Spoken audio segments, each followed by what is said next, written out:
This is a Google Pixel 3a that I've had for quite a while, and it served me well.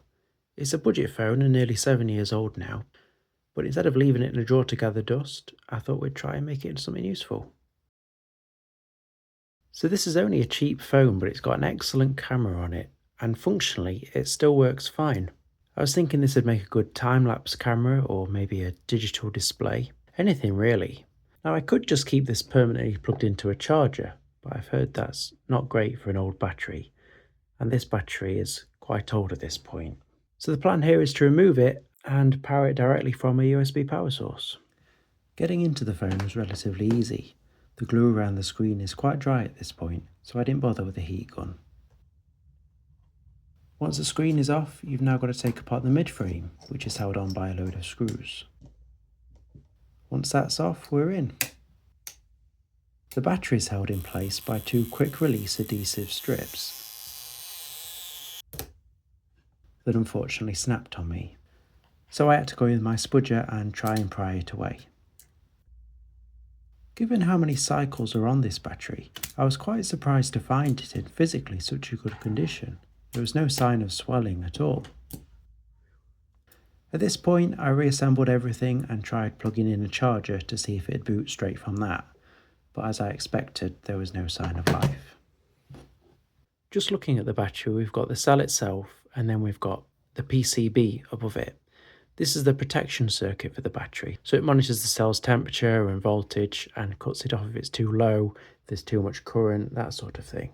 This is the lithium battery, so this board expects to see a voltage from this cell between 3.7 volts to about 4.2 volts, maybe a bit higher on modern phones. And that's all this cell does, is provide that voltage to this circuit board. In fact, this isn't the original battery. This is the original battery. You can see I've took the sleeving off it, and the protection board would fit on round about there.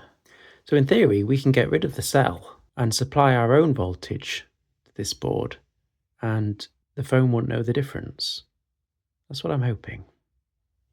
My original plan was to use a cheap USB cable to provide 5 volts and drop it down using a buck converter that was small enough to fit in the void left by the missing battery. But it quickly became apparent that I would need more power. A modern phone can draw a lot of power very quickly, and it would be pushing the limit of these cheap little modules. Then I remembered a neat little feature made popular with USB-C, power delivery. In the olden days, a typical USB cable provided a fixed 5 volts at a limited current. Power delivery is a universal standard that allows devices to negotiate the exact amount of power needed, as long as the supply could provide it. Using yet another module, I can use this and set the voltage to something a bit higher and give the buck converter some headroom. Back at the workbench, I soldered everything together, made sure my power bank could supply enough power, and plugged it in. Okay, so we've got this little power delivery board here requesting 9 volts from this power bank, which can provide it at 3 amps.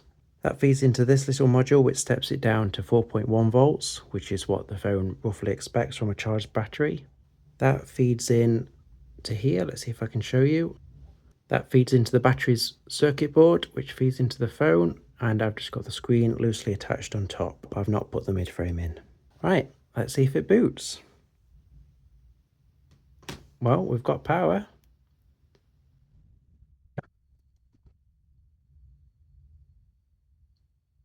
And look at that. Clock's wrong. But it seems quite happy on this setup. Okay, so it seems to be working. So that's it for this video. Thank you ever so much for watching. If you've got any ideas for what I can do with this phone, please do let me know. I'll obviously tidy it up a bit. I think I'll drill a hole to feed the wires through. Do this. If you've got an old phone lying around in a drawer somewhere, it's still a functional computer. It's got a touchscreen, cameras, Wi-Fi. It could do everything a Raspberry Pi could do. And now it can be left plugged in 24/7 without a worry of a battery exploding. But for now, thank you very much for watching, and I'll see you again next time.